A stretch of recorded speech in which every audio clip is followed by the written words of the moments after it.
القرآن.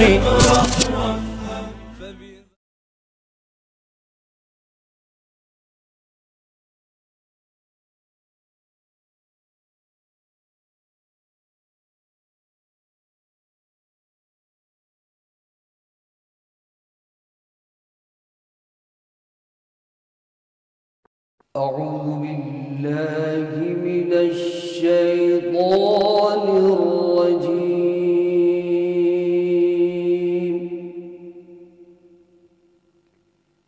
بسم الله الرحمن الرحيم. اللهم صل على محمد وعلى آل محمد كما صليت على إبراهيم وعلى آل إبراهيم إنك حميد مجيد. اللهم بارك على محمد وعلى آل محمد كما باركت على إبراهيم وعلى آل إبراهيم إنك حميد مجيد. يا رب صل وسلم دائما أبدا على حبيبك خير الخلق كلهم. مولاي صل وسلم دائما أبدا على حبيبك خير الخلق كلهم. الحمد لله نحمده ونستعينه ونستغفره ونؤمن به ونتوكل عليه ونعوذ بالله من شرور أنفسنا ومن سيئات أعمالنا. من يهده الله فلا مضل له ومن يضلل فلا هادي له. ونشهد أن لا إله إلا الله وحده لا شريك له. ونشهد أن سيدنا وسندنا ونبينا ومولانا محمدا عبده ورسوله الذي أرسل إلى الناس كافة بشيرا ونذيرا. صلى الله تعالى عليه وعلى آله وأصحابه أجمعين. أعوذ بالله من الشيطان الرجيم. بسم الله الرحمن الرحيم.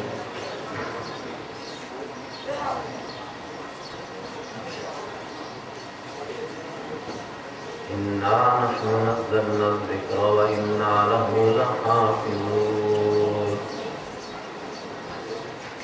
أم حسبتم أن أصحاب الكهف والرقيم كانوا من آياتنا عجبا.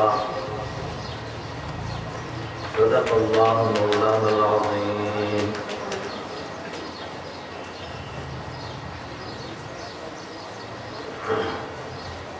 وعن زيد بن ثابت رضي الله تعالى عنه قال: وما لكم في المنافقين فئتين والله أركسهم بما كسبوا. قال: رجع الناس من الأحد وفيهم فرقتين، فريق يقول اقتلهم وفريق يقول لا.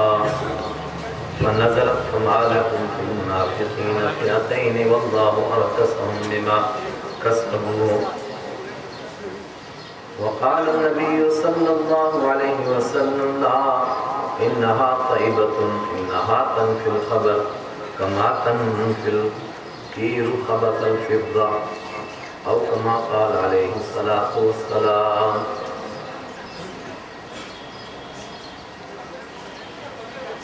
ایمانی بھائیو، اللہ تعالیٰ نے اپنے کمال احسانات میں سے یہ فضل فرمایا کہ ہمیں ایمان کی دولت سے نوازا، رحمت عالم صلی اللہ علیہ وسلم کی امت میں ہونے کا شرف عطا فرمایا، اور دین کی یہ سوجھ بوجھ عطا فرمائی کہ دین کی نسبت سے ہم بغیر کسی دنیاوی غرض کے، بغیر کسی دنیاوی فائدے کے تھوڑی دیر دین کی بات سننے اور اس کا مذاکرہ کرنے کے لیے بیٹھے۔ یہ ہمارے بڑوں کا طریقہ ہے۔ پرانے زمانے میں اس طرح مدارس کا باقاعدہ انتظام کم تھا۔ علماء کرام کا دورہ ہوتا تھا، جس محلے سے، جس علاقے سے، جس گاؤں سے گزرتے تھے وہاں اعلان ہوتا تھا فلاں صاحب آ رہے ہیں، وہ حدیث بیان کریں گے، وہ قرآن کریم کی تفسیر کریں گے، وہ مسائل بیان کریں گے۔ علاقے کے لوگ کاغذ اور قلم لے کر آ جاتے تھے، اور پھر نہ لاؤڈ سپیکر ہوتا تھا، نہ یہ سہولت کا انتظام تھا۔ اس کے باوجود لوگ بیٹھتے تھے، شیخ بیان کرتے ہوتے تھے، اور بیچ میں مکبر لوگ تھے جو ان کی آواز کو آگے پہنچاتے تھے۔ اس طرح درس کا ایک سلسلہ چلتا تھا۔ ان سے جو لوگ علم حاصل کرتے تھے پھر اس نظام کو وہ آگے پہنچاتے تھے۔ ہمارا یہ جلسہ اسی کی آپ کہہ سکتے ہیں ایک ترقی یافتہ شکل ہے۔ میں جس مدرسے سے تعلق رکھتا ہوں وہاں حالات ایسے ہیں کہ نہ ہم کبھی جلسہ کرتے ہیں اور نہ کبھی وہاں جلسے کا ماحول ہے۔ البتہ میرے ذہن میں آتا ہے کہ جو حضرات جلسہ کرتے ہیں، ایک تو یہ کہ پابندی کے ساتھ ہر سال کریں تو اسی کا نام بدعت ہے۔ وہ کبھی کبھی ایسی شکل اختیار کر لے گا کہ نئی نسل کہے گی شاید یہ فرض کے درجے میں ہے۔ دوسری بات یہ کہ جب بڑے علماء کرام کا بیان ہو جائے، بات آخری ہو جائے اور لوگوں کی سمجھ میں کچھ بات آئے، اور جو مقصود دین ہے کہ قلوب متاثر ہوں، وجلت القلوب اذا تلیت علیہم آیاتہ زادتہم ایمانا، کہ دلوں میں یہ کیفیت پیدا ہو جائے جب ان کے سامنے قرآن کریم کی تلاوت کی جائے ان کا ایمان بڑھ جائے۔ وَإِذَا ذُكِرَ اللَّهُ وَحْدَهُ اشْمَأَزَّتْ قُلُوبُ وَإِذَا ذُكِرَ اللَّهُ وَجِلَتْ قُلُوبُهُمْ، اور جب ان کے سامنے اللہ کا نام لیا جائے تو ان کے دل تڑپ جائیں۔ جب یہ بات ہو جائے تو پھر مزید جب بیان ہوں گے تو پھر پچھلی بات بھول جاتے ہیں۔ ہمارے جلسوں میں یہ مجھے لگتا ہے کہ کمزوری ہے کہ اتنے بیانات ہوتے ہیں کہ لوگ بس اتنا ہی یاد رکھ سکتے ہیں شام کو کہ اتنے لوگوں نے بیان کیا۔ البتہ کس نے کیا بیان کیا ہو سکتا ہے یہاں طویل حفظ لوگ ہوں، لیکن میں اگر اپنے آپ سے پوچھوں تو مجھے نہیں یاد رہتا ہے کس نے کیا بیان کیا۔ میں صرف لسٹ سنا سکتا ہوں کہ اتنے لوگوں نے بیان کیا۔ حضرت مولانا صلاح الدین سیفی صاحب کا بیان ہوا اور میں سمجھتا ہوں کہ خلاصہ بیان ہو گیا، تمام بیانوں کا نچوڑ آ گیا۔ اب اس کے بعد میرے جیسے طالب علم کی کوئی بات کرنا وہ اس کو مزید کمزور ہی کرنے ہے، اس میں مجھے نہیں لگتا کوئی فائدہ ہو، مگر جلسے کا ایک انتظام ہے اور ہم اس کے بندے ہوئے ہیں، اور مہمان میزبان کے پاس مردہ بدست زندہ۔ پھر میرے بعد حضرت مولانا حمید اللہ صاحب جو ہمارے لیے اللہ کی نعمت ہے، اور خاص طور سے اس وادی کے لیے اللہ کی نعمت ہے، اس نعمت سے کوئی نہ فائدہ اٹھائے اس کی اپنی کوتاہی، اس کی اپنی کمزوری ہے۔ رحمت عالم صلی اللہ علیہ وسلم انسانیت کے لیے نعمت تھے۔ ابو لہب نے کوئی فائدہ نہیں اٹھایا، سگا چچا تھا۔ ابو جہل نے کوئی فائدہ نہیں اٹھایا، پڑوس میں رہتا تھا۔ عتبہ اور ولید نے کوئی فائدہ نہیں اٹھایا، مگر نعمت تو اپنی جگہ نعمت ہے۔ پھر ان سے بیچ میں، لیکن پھر بھی چونکہ انتظام ہے، جلسے کا حکم ہے، تو دو چار باتیں جو اللہ میرے دل میں ڈالے اس کا ہم اس نیت سے مذاکرہ کر لیں کہ پروردگار ہمارے اس بیٹھنے کو قبول فرما لے، اور مسائل ہماری آخرت کے ہیں، دنیا کا کوئی مسئلہ نہیں ہے۔ قرآن کریم نے دنیا کے مسئلے کو کبھی کوئی مسئلہ بنا کر پیش نہیں کیا ہے۔ یہاں کی مصیبت کوئی مصیبت نہیں، یہاں کی راحت کوئی راحت نہیں ہے۔ جن لوگوں کی مصیبتیں یہاں تھیں تو مصیبت کی انتہا یہ ہے کہ اللہ کا عذاب آ جائے، لیکن اللہ کے عذاب کے لیے بھی کہا گیا فذوقوا العذاب الادنی۔ جو فرعون کا بیڑا غرق ہوا اس طرح غرق ہوا فما بکت علیہم السماء والارض، نہ اوپر کوئی رونے والا تھا نہ یہاں کوئی رونے والا تھا، کوئی اس پر رونے کے لیے نہیں تھا، نہ زمین روئی نہ آسمان رویا، اس طرح مر گیا۔ سب نے راحت کی سانس لی، اس تمام کے باوجود نمرود اپنے محل کے سمیت دھس گیا، اس کے تمام کے باوجود قارون اپنی قارونیت کو لے کر کے دنیا سے رخصت ہو گیا، اس کے تمام کے باوجود۔ اور وہ قوم جو اپنے آپ کو پروردگار کے مقابلے میں کھڑا کرتی تھی اور جب ان کو اپنے پروردگار سے ڈرایا جاتا تھا وہ کہتی تھی من اشد منا قوہ، ہم سے بڑا طاقتور کون ہے؟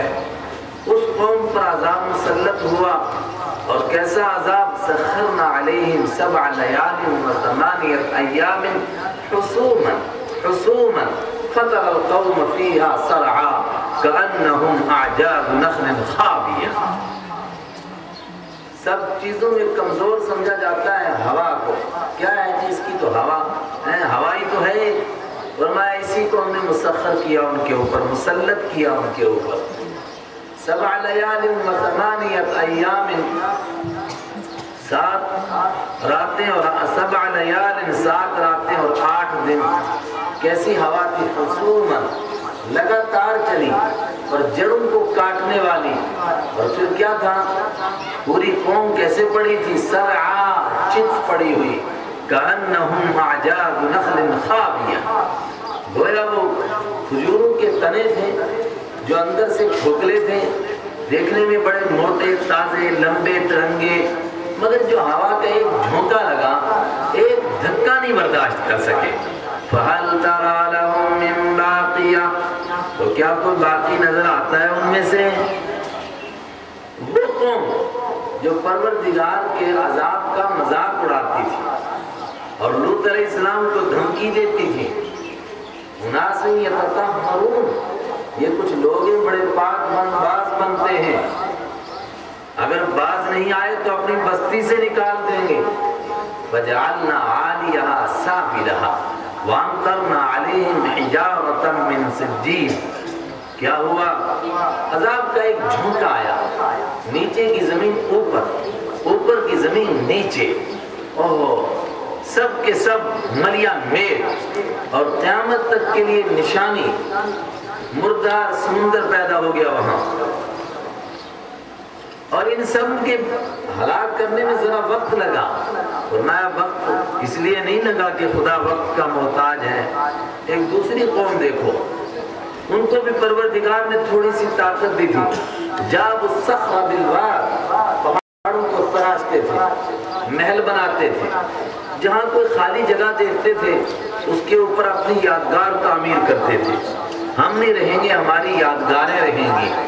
اور فَأَخَذَتْهُمُ الصَّيْحَةُ، ایک آسمان سے چیخ آئی، آواز میں کیا دم ہوتا ہے؟ چیخ، بظاہر کوئی اس میں طاقت نہیں ہے لیکن آواز میں کیسی طاقت تھی، اوپر سے چیخ، نیچے زمین میں زلزلہ آیا، كَأَن لَّمْ يَغْنَوْا فِيهَا، چند لمحوں کے بعد ایسا تھا کہ جیسے وہاں کبھی بسے ہی نہیں آیا۔ مگر اتنی بڑی سزا کے باوجود کیا فرمایا؟ وَذُوقُوا الْعَذَابَ الْأَدْنَىٰ وَلَعَذَابُ الْآخِرَةِ أَشَدُّ وَأَبْقَىٰ، یہ تو صرف چکھنے کے لیے ہے، یہاں کا عذاب بھی ہمیشہ رہنے والا نہیں، یہاں کی راحت بھی ہمیشہ رہنے والی نہیں، یہ تو صرف چکھنے والا ہے، صرف تھوڑا چکھنے کے لیے۔ رحمت عالم صلی اللہ علیہ وسلم کو مکہ والوں نے للکارا، کیا پدی کا شوربہ جی، 10 بندے ہیں، ان کو تو ہم نمٹا دیں گے، ہمارا اتنا بڑا جتھا۔ ابو جہل کہتا تھا ایک آواز لگاؤں گا تو پورے مکہ کی گلیاں بھر جائیں گے میرے حمایتیوں سے۔ جواب ملا سَيُهْزَمُ الْجَمْعُ وَيَوَلُّونَ الدُّبُرَ، سَيُهْزَمُ الْجَمْعُ وَيَوَلُّونَ الدُّبُرَ، یہ ساری پارٹیاں شکست کھائیں گی، ساری۔ فرمایا تم تو ابھی اکیلے ہو، ابھی یہودی بھی آئیں گے مقابلے میں، ابھی عیسائی بھی آئیں گے مقابلے میں، ابھی منافقین بھی مقابلے میں آئیں گے، ابھی دوسرے بھی مقابلے میں آئیں گے۔ سَيُهْزَمُ الْجَمْعُ وَيُوَلُّونَ الدُّبُرَ، یہ سب کے سب شکست کھائیں گے، یہ سب کے سب پیٹھ موڑ کر بھاگیں گے۔ اللہ کا عذاب، اس کا کون مقابلہ کر سکتا ہے؟ لیکن فوراً فرمایا کہ یہ اصل سزا نہیں ہے۔ بَلِ السَّاعَةُ مَوْعِدُهُمْ وَالسَّاعَةُ أَدْهَىٰ وَأَمَرُّ، بَلِ السَّاعَةُ مَوْعِدُهُمْ، یہ اصل سزا نہیں، اصل سزا کہیں اور ملنے والی ہے۔ بلکہ السَّاعَةُ أَدْهَىٰ وَأَمَرُّ، بَلِ السَّاعَةُ مَوْعِدُهُمْ، اصل ان سے وعدہ تو قیامت کا ہے، وہاں اصل نمٹارا ہوگا، وہاں اصل فیصلہ ہوگا۔ بل الساعۃ موعدہم، وہ ان کے وعدے کی جگہ ہے، والساعۃ أدہیٰ وأمر، وہ بڑی دہشت ناک ہے، وہ بہت کڑوی ہے، اس کا دنیا میں کون تصور کر سکتا ہے؟ القاریۃ ما القاریۃ وما ادراک ما القاریۃ یوم یکون الناس کالفراش المبثوث۔ فرمایا تم اس کو نہیں سمجھ سکتے، کہاں سمجھ سکتے؟ وہ جو سوتوں کو جگائے گی، وہ جو مست لوگوں کو ہلائے گی، جو اس کو بھول گئے تھے ان کو یاد کرائے گی۔ القاریۃ کھٹکھٹانے والی، ملقاریۃ کیا ہے وہ کھٹکھٹانے والی، وما ادراک ما القاریۃ، تمہیں کیا معلوم وہ کیا چیز ہے، وہ کس طرح کا عذاب ہے، کیسی وہ بلا ہے، کس طرح کی وہ مصیبت ہے، تم نہیں سمجھ سکتے۔ کیا سمجھے گا انسان یہاں دنیا میں؟ البتہ میں مالک الملک ہوں، جو چیز نہ سمجھ میں آئے اس کو بھی سمجھا سکتا ہوں۔ تصور کرو، یوم یکون الناس کالفراش المبثوث وتکون الجبال کالعہن المنفوش، وہ دن ہے جس دن انسان پتنگیوں کی طرح بھاگے گا، کسی کو کچھ یاد نہیں۔ وَتَرَى النَّاسَ سُكَارَىٰ وَمَا هُمْ بِسُكَارَىٰ وَلَٰكِنَّ عَذَابَ اللَّهِ شَدِيدٌ، وہ دن ہے جس میں تمہیں لگے گا کہ لوگ نشے میں چور ہیں۔ نشے والا، جس کو نشہ چڑھ جائے اس کو نہ ماں معلوم، نہ بہن معلوم، نہ بیٹی معلوم، کچھ اس کو پتہ نہیں، نالیوں میں گرا ہوا ہے اور سمجھ رہا ہے کہ آسمانوں میں اڑ رہا ہوں۔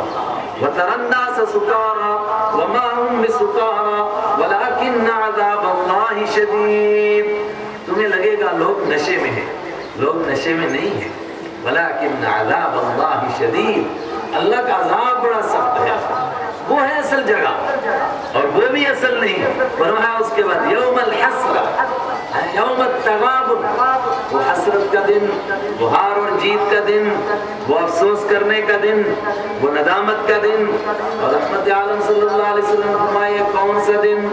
فرمایا مختلف مرحلوں سے انسان گزرے گا، گزرتے گزرتے اس کا وہ آخری مرحلہ آئے گا جب جنتی جنت میں گئے، جہنمی جہنم میں گئے، اور ان سے کیا دیا گیا؟ وَلَكُمُ الْخَلُودُ وَلَكُمُ الْخُلُودُ، اب تمہارے لیے ہمیشہ رہنا ہے، نہ کوئی جنت سے نکلے گا نہ کوئی جہنم سے نکلے، جو جہاں پہنچا وہیں، اور پھر موت کو مشکل کر کے جانور کی شکل میں لا کر ذبح کر دیا جائے گا۔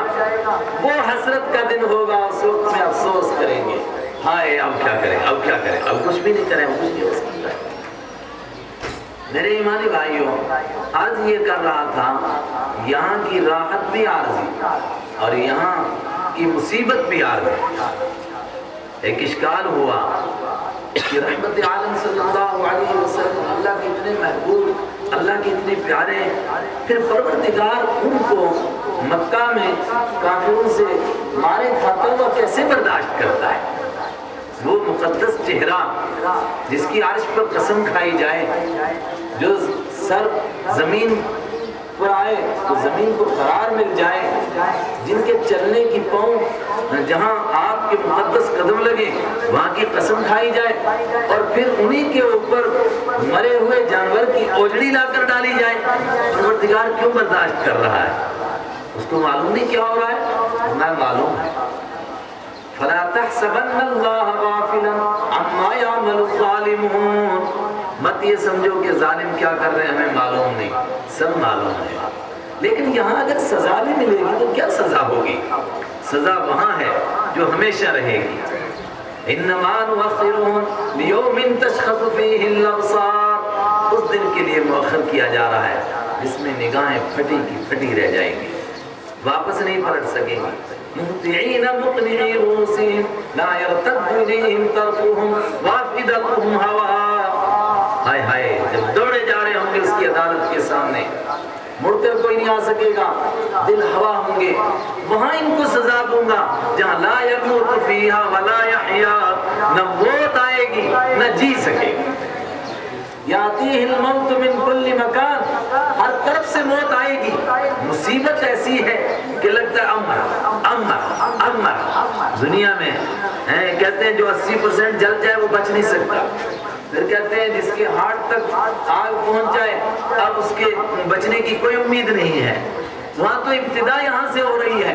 نار اللہ الموقدہ تطلع علی الافئدہ، یہ اللہ کی جلائی ہوئی آگ ہے، یہ دلوں کے اندر جھانک کر دیکھتی ہے، دلوں کو جلاتی ہے، اور پھر دیکھتی ہے کہ کتنا ڈگری اس کے اندر کفر تھا، کتنا شرک تھا، کتنی خدا کی نافرمانی تھی، کتنا تکبر تھا، کتنا اکڑ تھا۔ نار اللہ الموقدہ تطلع علی الافئدہ، دلوں کو جھانک کر دیکھے گی، دل جلے گا سب سے پہلے، مگر لا یموت فیہا ولا یحیا، نہ موت آتی ہے نہ زندگی ملتی ہے، وہاں سزا ہوگی۔ عرض یہ کر رہا تھا یہاں کی راحت بھی عارضی اور یہاں کی مصیبت بھی عارضی، کتنی بڑی مصیبت ہے وہ ختم ہو جائے گی، مصیبت آتی ختم ہونے کے لیے ہے، اور راحت کتنی بھی مل جائے وہ بھی ختم ہو جائے گی، کون سی بات لینے والی ہے؟ اس لیے فکر تو وہاں کی ہونی چاہیے، اللہ سے مانگیں کہ اللہ ہمارا بیٹھنا اس دن کے لیے قبول فرمائے، اور جن چیزوں کی امید وہاں کے لیے کی جا سکتی ہے ان میں سے یہ بہت بڑی امید ہے کہ ایمان والے بغیر کسی دنیاوی غرض کے صرف دین کے مذاکرے کے لیے تھوڑی دیر بیٹھ جائیں۔ میرے ایمانی بھائیوں، بغیر کسی لمبی تمہید کے میں 2 مقام سے قرآن کریم کی آیت پڑھ کر آپ کو سنائی، اس کی روشنی میں اپنے آپ سے اور آپ سے عرض نہیں کرتا ہوں بلکہ اس کا مذاکرہ کرتا ہوں، کاش کہ ہمیں وہ مقصد سمجھ میں آ جائے جو قرآن ہمیں سمجھانا چاہتا ہے۔ ایک طرف یہ دعویٰ فرمایا کہ اِنَّا نَحْنُ نَزَّلْنَا الذِّكْرَ وَإِنَّا لَهُ لَحَافِظُونَ، اس دین کو ہم نے نازل کیا ہے، ہم اس کی حفاظت کریں گے، ہم اس کے ذمہ دار ہیں، اس کو کوئی نہیں مٹا سکتا ہے۔ مکہ کے مشرکین نے بڑی آستینیں چڑھائیں، ہم مٹائیں گے، ہم اس دین کو کیا مٹتا ہے اس دین کو، جی بس انتظار کرو، چند دنوں کی بات ہے۔ آپ کے ایک بعد دیگرے بیٹوں کا انتقال ہوا، وہ مشرکین نے تالیاں بجائیں، اب کوئی فکر کرنے کی ضرورت نہیں، اس کا تو کوئی بیٹا ہی نہیں زندہ رہا، باپ کا نام روشن بیٹا کرتا ہے، اس کا تو چراغ جلانے والا کوئی نہیں۔ اللہ نہ، دین ہم نے نازل کیا، حفاظت ہم کریں گے۔ اِنَّا أَعْطَيْنَاكَ الْكَوْثَرَ فَصَلِّ لِرَبِّكَ وَانْحَرْ إِنَّ شَانِئَكَ هُوَ الْأَبْتَرُ، یہ کیا سمجھتے ہیں کہ آپ کا کوئی نام نہیں لے گا؟ إِنَّ شَانِئَكَ هُوَ الْأَبْتَرُ، انہی کا کوئی نام لینے والا نہیں رہے گا۔ ابو جہل کو کوئی نہیں یاد رکھے گا، عتبہ کو کوئی نہیں یاد رکھے گا، اگر کہیں یاد رہا تو صرف اس لیے یاد رہا کہ رحمت عالم صلی اللہ علیہ وسلم کے مقابلے میں آیا۔ مدینہ کے منافقین نے سازشیں کی، یہودیوں نے مل کر سازشیں کی، مشرکین مکہ کو بھی ان کے ساتھ ملا لیا گیا، سب جڑے اور جڑ کر کے سب نے مل کر سازشیں کی، وہ سمجھے کہ ہم دین کو مٹا دیں گے۔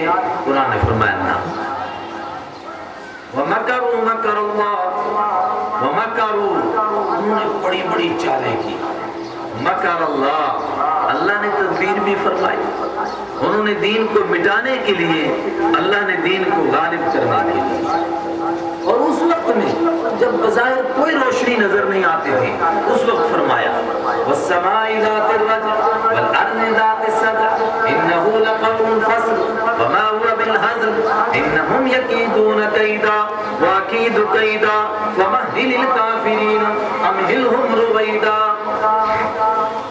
فرمایا یہ دو ٹوک، یہ فیصلہ کن بات ہے، یہ قرآن اللہ کی آخری کتاب ہے، صاف صاف اللہ کی توحید کو سمجھاتا ہے، کامیابی اور ناکامی کو بتاتا ہے، اور ان کی یہ چالیں، ان کی یہ سازشیں اس کو مٹا دے. انہم یکیدون کیدا واکید کیدا ومہل الکافرین امہلہم رویدا. یہ بھی تدبیریں کر رہے ہیں، میں بھی تدبیر کر رہا ہوں. پھر میرے مقابلے میں کوئی تدبیر کرے تو وہ غالب آ جائے؟ کیسے ہو سکتا ہے؟ نہیں آ سکتا ہے. وَمَحِلِ الْكَافِرِينَ أَمْهِلْهُمْ رُوَيْدًا. اصل بات یہ ہے میں ان کو ابھی ڈھیل دینا چاہتا ہوں. میرے محبوب آپ بھی ان کو ڈھیل دیجیے، آپ پریشان نہ ہوں.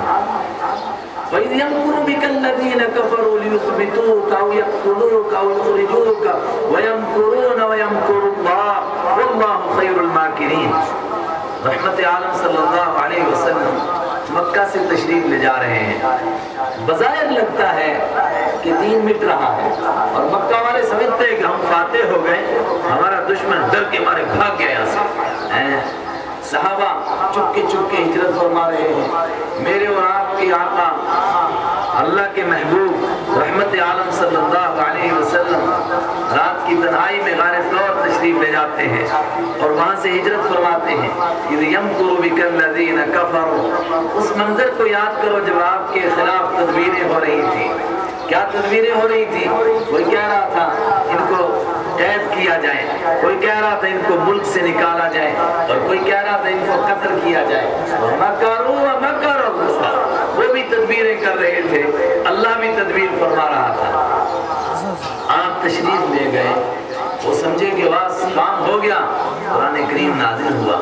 جاء الحق وزهق الباطل ان الباطل كان زهوقا. آپ گئے نہیں بلکہ حق آیا اور باطل مٹ چکا ہے. اور یہ رحمت عالم صلی اللہ علیہ وسلم کے لیے تو وعدہ ہے. حضرت موسیٰ علیہ السلام کی قوم شکایت کرتی ہے اُوذِينَا مِن قَبْلِ أَن تَأْتِيَنَا وَمِن بَعْدِ مَا جِئْتَنَا. اے موسیٰ علیہ السلام کیا ملے گا ہمیں؟ آپ کے آنے سے پہلے بھی ستایا. جب آپ کی آمد تھی تو اس وقت میں بھی یہی یُذَبِّحُ أَبْنَاءَهُمْ وَيَسْتَحْيِي نِسَاءَهُمْ. ان کی عورتوں کو زندہ رکھو، ان کے بچوں کو ذبح کرو. آپ مصر مدین تشریف لے گئے اور پھر واپس تشریف لائے، پھر وہی صورتحال پیش آئی. پھر فرعون کا حکم ہوا ان کے بچوں کو ذبح کرو، ان کی بچیوں کو زندہ رہنے دو. کیوں؟ ان فرعون علا فی الارض. فرعون بلند ہو گیا تھا زمین میں. یستضعف طائفۃ منہم. ایک طبقے کو کمزور کرتا تھا، ایک طبقے کو اوپر اٹھاتا تھا. وَنُرِيدُ أَن نَّمُنَّ عَلَى الَّذِينَ اسْتُضْعِفُوا مِنْهُمْ. اور ہم چاہتے تھے کہ انہی پر احسان کریں جن کو کمزور کیا گیا تھا. اور احسان ہی نہیں، وَنَجْعَلُهُمْ أَئِمَّةً. ہم ان کو امام بنانا چاہتے تھے. وَنَجْعَلُهُمُ الْوَارِثِينَ. ہم انہی کو وارث بنانا چاہتے تھے. ایک تدبیر فرعون کی، ایک تدبیر پروردگار کی. کیا اس کی تدبیر کے مقابلے میں فرعون کی تدبیر کامیاب ہو سکتی ہے؟ مثل الذین اتخذوا من دون اللہ اولیاء کمثل العنکبوت ان اوہن البیوت لبیت العنکبوت. اللہ کی طاقت کے مقابلے میں جس طاقت سے بھی انسان لو لگاتا ہے، سب کو اکٹھے کر کے پروردگار فرماتا ہے، ان سب کی مثال مکڑی کے جالوں سے زیادہ نہیں ہے. مثل الذین اتخذوا من دون اللہ اولیاء کمثل العنکبوت اتخذت بیتا وان اوہن البیوت لبیت العنکبوت. ان سب کی مثال مکڑی کے جالے کی ہے. وہ گھر بناتی ہے اور ہر چیز کو اللہ نے گھر بنانے کا سلیقہ دیا ہے، مگر سب سے کمزور گھر مکڑی کا ہوتا ہے اور سب سے زیادہ اکڑتی وہی ہے. میں نے گھر بنایا پھر اس کے بیچ میں سرنگیں ٹینگل رکھا، پھر اس میں روڑے بناتی ہے اور پھر ایک دوسرے کو اکڑ دکھاتے ہیں. پھر لال مکڑا، پیلا مکڑا، کوئی خطرہ نہیں، لیکن سب سے کمزور گھر ان کا ہوتا ہے. گھر والا بیدار ہو جائے، جھاڑو کا ایک دن کا اس کے لیے کافی ہو جاتا ہے. میرے ایمانی بھائیوں، اس پہلو سے اللہ نے وعدہ لے لیا اِنَّا نَحْنُ نَزَّلْنَا الذِّكْرَ وَإِنَّا لَهُ لَحَافِظُونَ. دین کو ہم نے نازل کیا اور ہم اس کی حفاظت کریں گے. میں کسی کا محتاج نہیں. ساری دنیا مل کر کے چاہے کہ پروردگار کے دین میں بال کے برابر کمی لائے، ورنہ لا نہیں سکتے. کیا کر سکیں؟ ساری دنیا مل کر کچھ نہیں بگاڑ سکتی ہے دین کا۔ اللہ نے نازل فرمایا اللہ اس کی حفاظت کرے گا، اور فرمایا صبح قیامت تک حفاظت ہوگا، صبح قیامت تک حفاظت ہوگی۔ کیسے حفاظت ہوگی؟ فرمایا اس وقت میں حفاظت کروں گا جب اس کائنات کا سب سے بڑا فتنہ آئے گا۔ اور سب سے بڑا فتنہ کون سا؟ فرمایا آج تک جتنے انبیاء کرام تشریف لائے سب کے سب نے ایک بڑے فتنے سے اپنی امت کو ڈرایا، وہ فتنہ تھا دجال اکبر کا۔ ایک بڑا دجال اکبر کا فتنہ ہوگا جو خدائی کا دعویٰ کرے گا، اور پروردگار بندوں کی آزمائش کے لیے اس کو اتنی طاقت دے گا کہ سرسری ذہن کو لگے گا کہ واقعی شاید یہ بھی کوئی بڑی بلا ہے۔ اس کے فتنے سے ہر نبی نے آگاہ کیا اور فرمایا وہ فتنہ ہمارے دور میں ظاہر ہوگا، اس وقت میں بھی اللہ حفاظت فرمائے گا۔ امت کمزور ہوگی، حالات کمزوری کے ہوں گے، فرمایا نہ، کیسے وہ امت گمراہ ہو سکتی ہے؟ اولہما، جس کے شروع میں میں ہوں اور جس کے آخر میں حضرت عیسیٰ علیہ السلام ہے، ورجل مہدی، اور وہ شخص ہے جس کو پروردگار ہدایت دے کر کے بھیجے گا۔ اس وقت میں بھی اللہ حفاظت فرمائے گا۔ میں نے بخاری شریف کی ایک روایت پڑھ کر آپ کو سنائی۔ مدینہ منورہ اور مکہ المکرمہ کے لیے پروردگار نے جہاں دین کی حفاظت کا ذمہ لیا، وہاں دین کے بقا کی حفاظت کا بھی ذمہ لیا۔ دین باقی رہے گا، وہاں سے کوئی مٹا نہیں سکتا ہے۔ انما المشرکون نجس فلا يقربوا المسجد الحرام بعد عامهم هذا، مشرک ناپاک ہیں، آج کے بعد مسجد حرام آنے کی اس کو اجازت نہیں، مسجد حرام نہیں آ سکے گا۔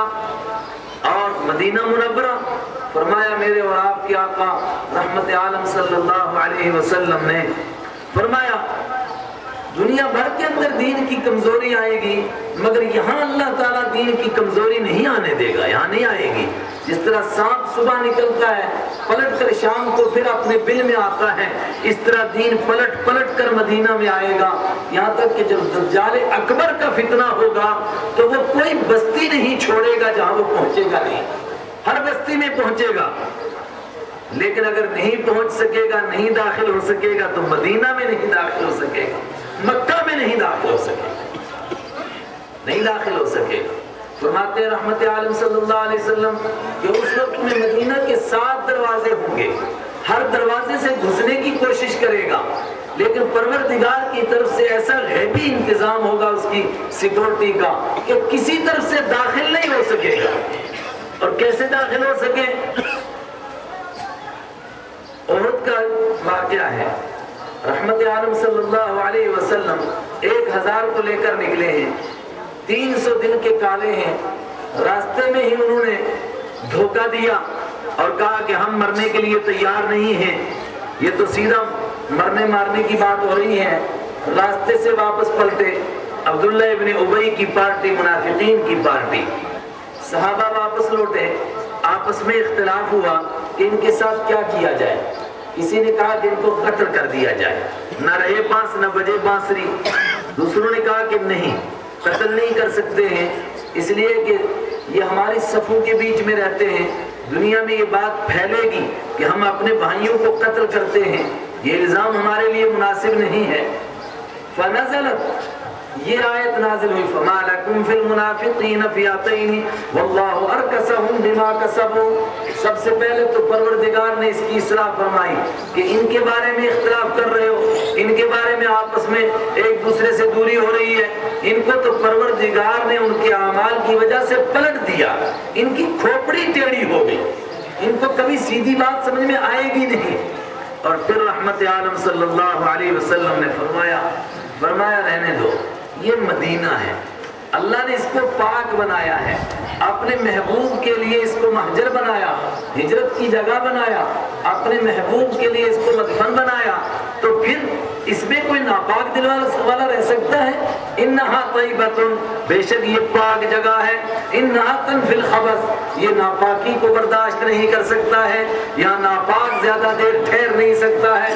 کما تنفی النار خبث الفضہ او کما تنفی الکیر خبث الفضہ، جس طرح بھٹی برداشت نہیں کرتی ہے، جب اس کے اندر سونے کو ڈالا جاتا ہے تو اس میں سے گند الگ ہو جاتا ہے اور کھرا الگ ہو جاتا ہے، کھوٹا الگ ہو جاتا ہوتا ہے، اس طرح یہاں پر ناپاک نہیں رہ سکیں گے، یہاں پاک ہی رہیں گے۔ اور وہاں کے امام کے اللہ کے حبیب کے مصلی پر کھڑے ہونے والے کو کوئی کافر کہے، فرمایا کہتا رہے، بہت سارے لوگ کہیں گے، ایسے فتنے آئیں گے، لیکن اللہ کے حبیب کیا گارنٹی دے رہے ہیں؟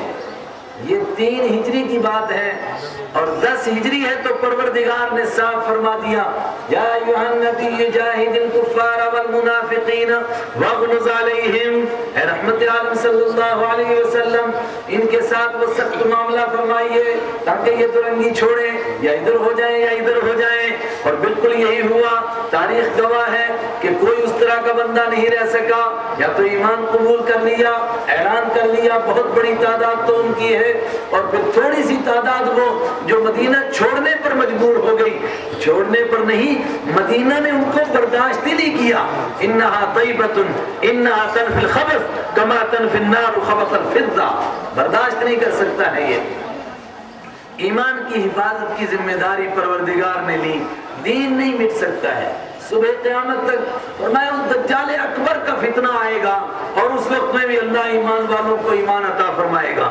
کیسا ایمان عطا فرمائے گا؟ فرمایا وہ دعویٰ کرے گا خدائی کا، اور لوگوں کو کچھ لگے گا بھی کہ اس کے پاس بڑی طاقت ہے، لیکن یاد رکھنا اس کی ایک آنکھ نہیں ہوگی، ایک آنکھ کا کانا، ایک آنکھ ہوگی، اور وہ بھی کیسی ہوگی کہ جیسے ٹوٹا ہوا انگور باہر کو نکلی ہوئی بدشکلہ قسم کا، اور تمہارا مالک ایک آنکھ والا نہیں ہے، نابینا نہیں ہے۔ فرمایا ایسے وقت میں وہ نکلے گا، اس کے ساتھ ایک خلقت جمع ہو جائے گی، اور سب سے پہلے جو اس کی سیکورٹی گارڈ والے سب سے قریب اس کے 70,000 یہودی، مسلم شریف کی روایت ہے کہ 70,000 یہودی جو اس کے سیکورٹی گارڈ کے لوگ ہوں گے، سب کے اوپر ہرے رنگ کے کپڑے ہوں گے، وہ ان کے ساتھ ہوں گے۔ اس تمام کے باوجود وہ ایک جوان سے کہے گا تو مجھے اپنا خدا مانتا ہے؟ فرمایا اس وقت بھی اللہ ایسے ایمان کی بہار عطا فرمائے گا، وہ کہے گا رب کعبہ کی قسم جس کے لیے اللہ کے حبیب نے فرمایا تھا کہ ایک دجال پیدا ہوگا، میرا دل گواہی دیتا ہے وہ دجال تو ہی ہے۔ فرمایا وہ اپنے لوگوں سے کہے گا کہ اس کا کام تمام کر دو، لوگ کہیں گے حضور دیری کس کی ہے؟ وہ تلوار سے اس طرح وار کرے گا تو چر کر کے اس کے بیچ میں سے پورے برابر 2 حصے ہو جائیں گے، ایک ادھر ایک ادھر، اور وہ ان دونوں کے بیچ میں چلے گا، اور پھر اپنے لوگوں سے کہے گا کہ اب اس کو دوبارہ زندہ کر دوں، تو اللہ اس کو طاقت دے گا بندوں کو آزمانے کے لیے، اللہ اس کو طاقت دے گا بندوں کو آزمانے کے لیے۔ پہلے دن سے بات ہے وَلَقَدْ فَتَنَّا الَّذِينَ مِن قَبْلِهِمْ فَلَيَعْلَمَنَّ اللَّهُ الَّذِينَ صَدَقُوا وَلَيَعْلَمَنَّ الْكَاذِبِينَ۔ فرمایا خالی عبداللہ عبد الرحمن نام رکھ لیا، اس سے جان نہیں چھوٹے گی۔ الف لام میم احسب الناس ان يتركوا ان يقولوا آمنا وهم لا يفتنون۔ لوگ کیا سمجھتے ہیں کہ خالی یہ کہیں گے ہم مسلمان اور ان کی جان چھوٹ جائے گی؟ جان نہیں چھوٹے گی، آزمائش کی بھٹی میں ڈالا جائے گا، حالات آئیں گے۔ کوئی دعوت دینے والا ہو، کوئی یہودیت کی دعوت دے رہا ہے، کوئی عیسائیت کی دعوت دے رہا ہے، کوئی بدعت کی دعوت دے، کوئی شرک کی دعوت دے، کوئی بے حیائی کی دعوت دے، کوئی اور کسی چیز کی دعوت دے، تبھی تو امتحان ہوگا نا۔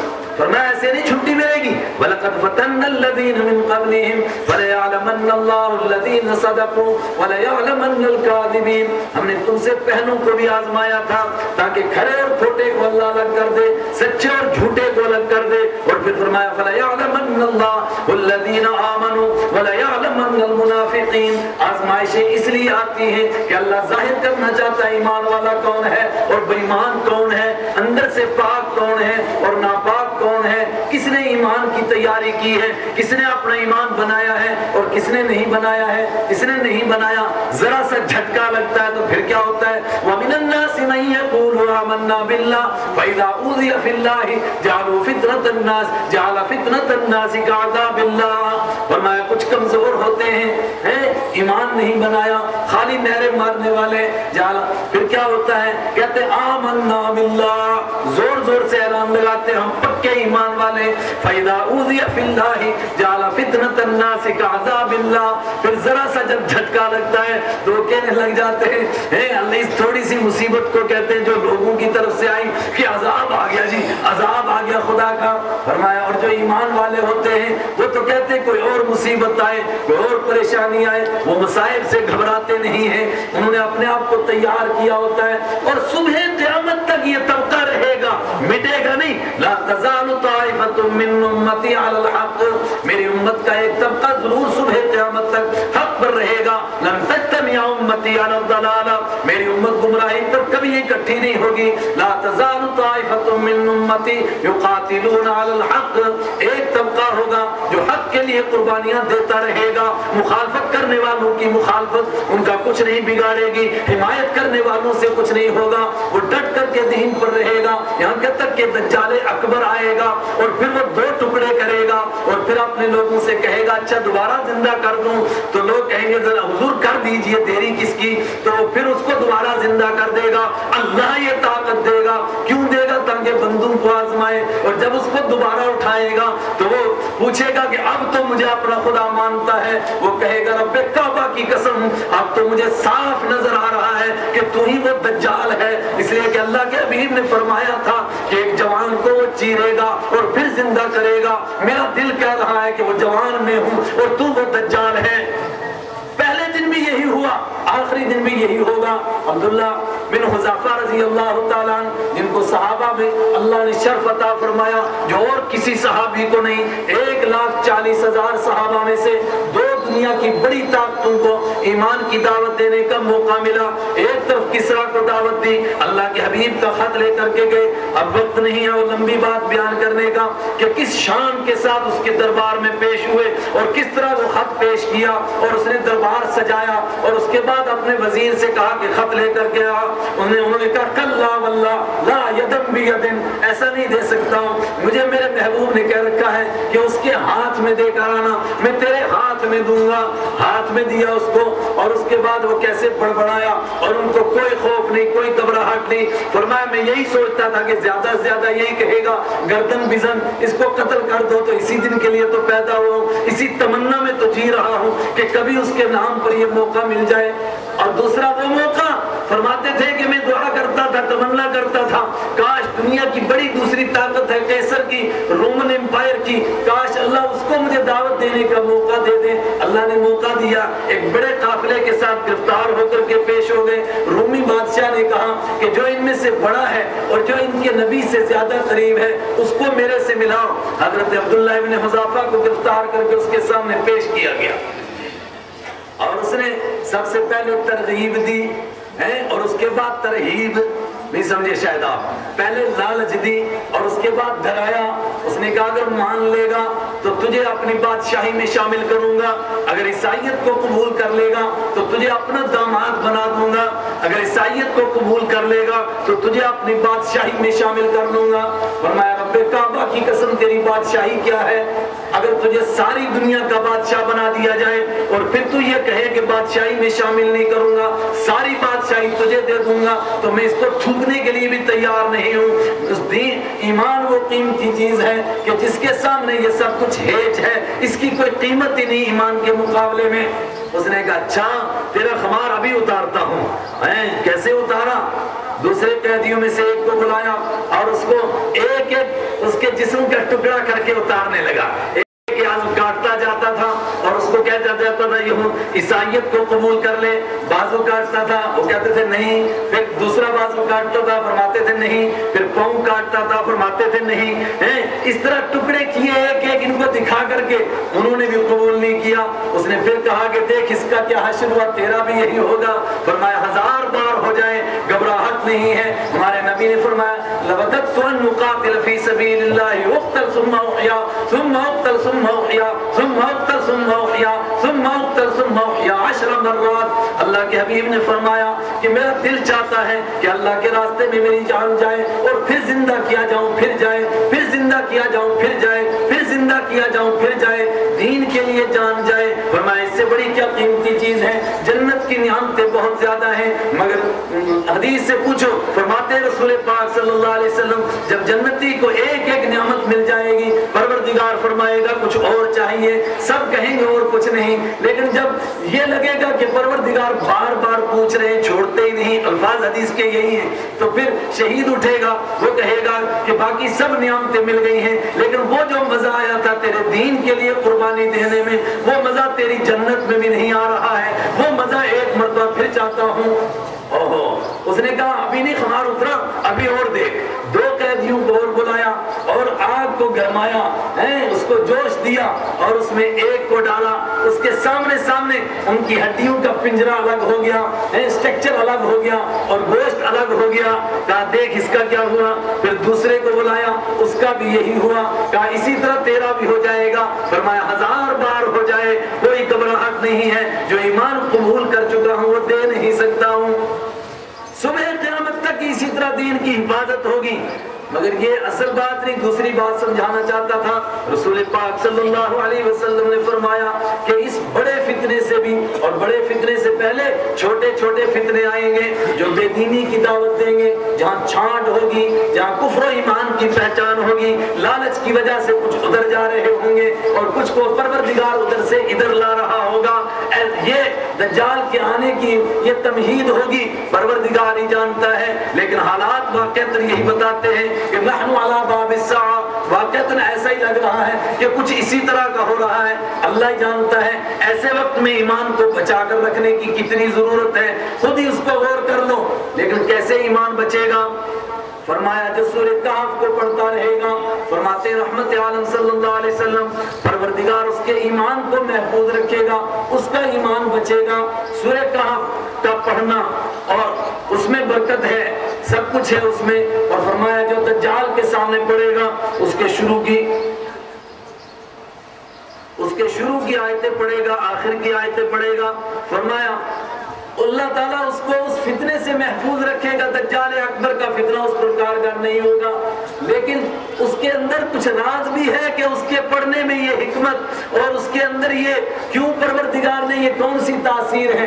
ایک تاثیر اس کی روحانی ہے, اس کی برکت کی تاثیر ہے, دوسری اس کی عملی تاثیر ہے کہ سورہ کہف کے اندر بتایا گیا ہے ایمان کی حفاظت کیسے کی جاتی ہے. فرمایا اس طرح کی جاتی ہے جس طرح اصحاب کہف نے کی تھی. انہم فتیۃ آمنوا بربهم وزدناهم هدى وربطنا على قلوبهم اذ قاموا فقالوا ربنا رب السماوات والارض لن ندعو من دونه. فرمایا کون تھے اصحاب کہف؟ فرمایا کچھ جوان تھے. جب ساری قوم ایک طرف بھاگ رہی تھی, ہوا چلے جدھر کو, چلو تم ادھر کو, اس وقت میں طوفان کے آگے تنکوں کا بن کے کھڑے ہو گئے. جوان تنکوں کا بن نہیں, فرمایا یہ ہمالیہ بن کر کے کھڑے ہو گئے. بظاہر تو تنکے تھے نا کہ اس کی طاقت کے مقابلے میں کچھ نہیں تھے. زیادہ سے زیادہ 7 جوان, اگرچہ تعداد متعین نہیں کی گئی, لیکن وہ کیا اللہ نے ان کو ایمان کی طاقت دی تھی کہ کس طرح اتنی بڑی طاقت کے سامنے کھڑے ہو گئے. پروردگار فرماتا ہے ہر دور میں ایسا ہی ہوتا ہے. وَمَكَرُوا مَكْرًا وَإِنْ كَانَ مَكْرُهُمْ لِتَزُولَ مِنْهُ الْجِبَالُ. ہر دور کے اندر تدبیریں ہوتی ہیں ایمان والوں سے ایمان چھیننے کے لیے. وَإِنْ كَانَ مَكْرُهُمْ, ایسی تدبیریں, ایسی چالیں ہوتی ہیں کہ ان چالوں کو دیکھ کر تو ایسا لگتا ہے کہ ہمالیہ ہل جائے گا, مگر ایمان والے جن کے دل میں ایمان راسخ ہو گیا وہ نہیں ہلتے ہیں. زمان بدلے, آسمان بدلے, وہ نہیں بدل سکتے ہیں. لولا ثبتناک لقد كدت تركن اليهم شيئا قليلا اذا لاذقناك ضعف الحياه وضعف الممات ثم لا تجد لك علينا نصيرا. فرمایا چالیں تو ایسی تھی, تدبیریں تو ایسی ہوتی ہیں کہ میرے محبوب رحمت عالم صلی اللہ علیہ وسلم, لولا ان ثبتناک, اگر ہم نے آپ کو جمع کر نہ رکھا ہوتا, لقد كدت تركن اليهم شيئا قليلا, تو کچھ نہ کچھ تو یہ اپنی طرف آپ کو مائل کر لیتے, مگر آپ بالکل مائل نہیں ہوئے, اس لیے کہ ہم نے آپ کو جمع کر کے رکھا تھا.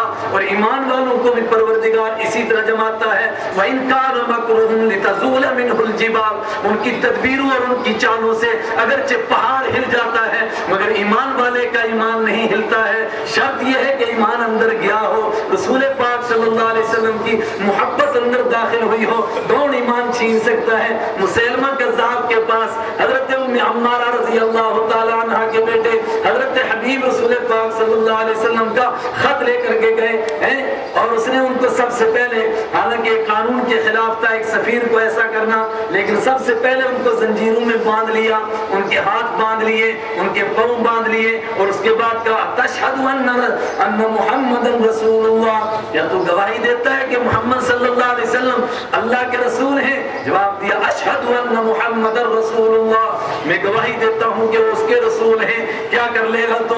اس نے کہا تشہد انی رسول اللہ، کیا تو یہ بھی گواہی دیتا ہے کہ میں اللہ کا رسول ہوں؟ فرمایا مجھے کچھ پتہ نہیں تو کیا بک رہا ہے، میں سنتا ہی نہیں۔ کہا ابھی تو سنے گا۔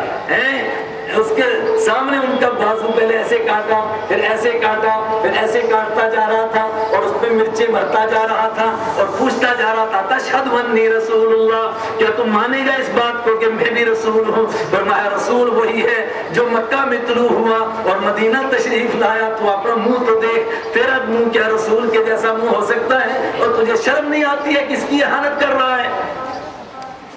اسی طرح جسم کے ٹکڑے ہوتے چلے گئے مگر ایمان کے اوپر سودا نہیں کیا ہے۔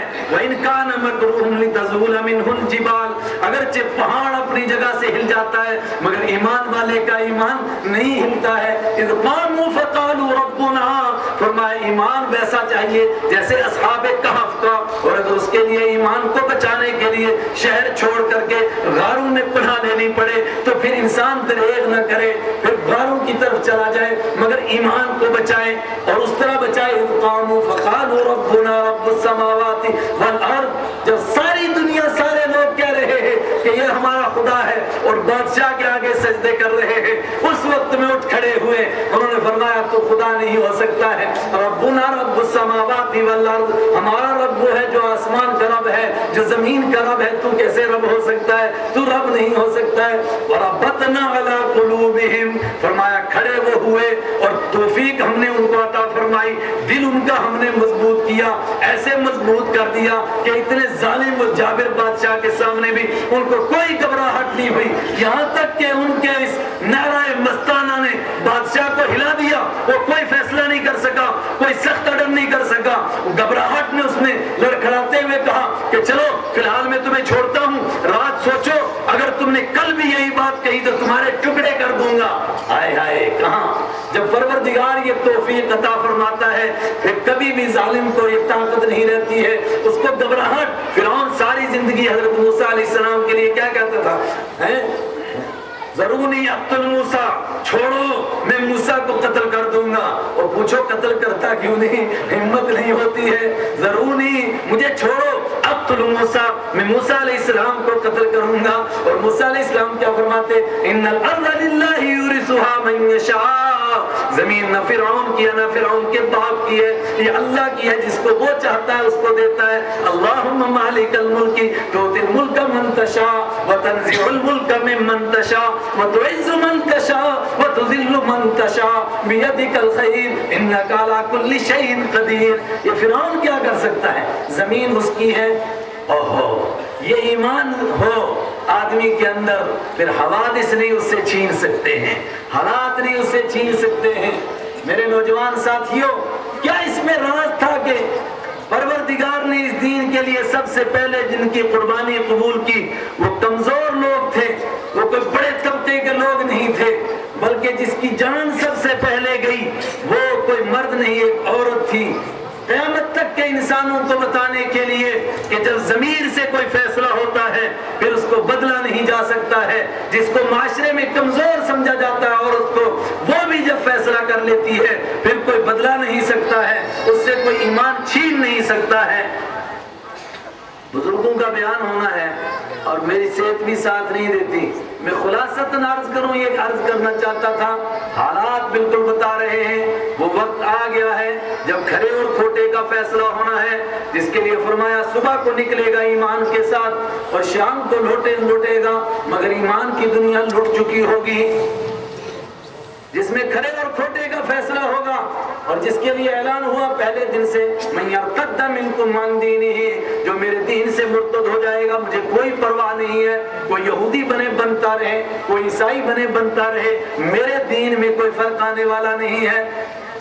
جو مرتد ہو جائے گا دین میں کیا فرق ہوگا؟ فسوف یأتی اللہ بقوم یحبهم ویحبونہ اذلۃ علی المؤمنین اعزۃ علی الکافرین، فرمایا پھر میں ان کو کھڑا کروں گا جن کو اللہ طاقت عطا فرمائے گا، وہ حالات سے گھبرائیں گے نہیں، وہ ایمان والوں سے محبت کریں گے، کفر کی ان کے دل میں نفرت ہوگی، اور پھر خاص طور سے کیا ولا یخافون لومۃ لائم، پھر ملامت کرنے والوں کی ملامت سے ان کو کوئی شرم نہیں آئے گی۔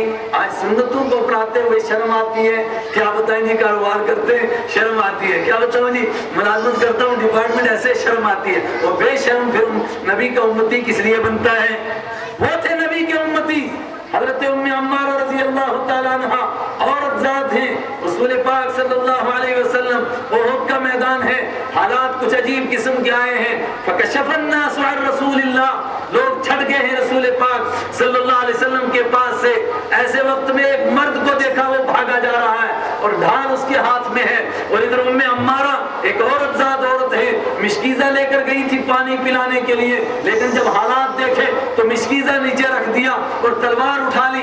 اللہ کے حبیب فرماتے ہیں ما رأیت یمینا ولا وما رأیت شمالا، میں نہ ادھر دیکھتا ہوں نہ ادھر دیکھتا ہوں، الا مگر یہ دیکھتا ہوں کہ ام عمارہ تقاتل دونی، ام عمارہ مردانہ وار ادھر بھی جنگ کر رہی ہے ادھر بھی جنگ کر رہی ہے۔ اللہ کے حبیب نے فرمایا بھاگنے والے سے، او بھاگنے والے تلوار نیچے ڈال، لمن یقاتل، اس کے لیے جو میرے سامنے اس طرح جنگ کر رہی ہے۔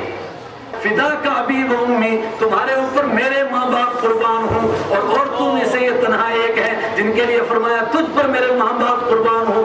ام عمارہ کے لیے، ام عمارہ نے موقع دیکھا، فوراً عرض کیا اے اللہ کے حبیب دعا کیجئے کہ جنت میں آپ کی رفاقت مل جائے، اس کے سوا کچھ نہیں چاہتی ہوں۔ اللہ کے حبیب نے دعا فرمائی اللہم اجعلہم رفقائی فی الجنہ، اے میرے مولا تو ان کو میرا جنت کا ساتھی بنا دے۔ ایسے ساتھی بنتے ہیں، ایسے ایمان کی ضرورت ہے۔ اللہ تعالیٰ مجھے اور آپ کو سورہ کاف بار بار پڑھنے کی اور اس کو سمجھنے کی اور اس راز کو پانے کی توفیق عطا فرمائے۔ وآخر دعوانا الحمدللہ رب العالمین۔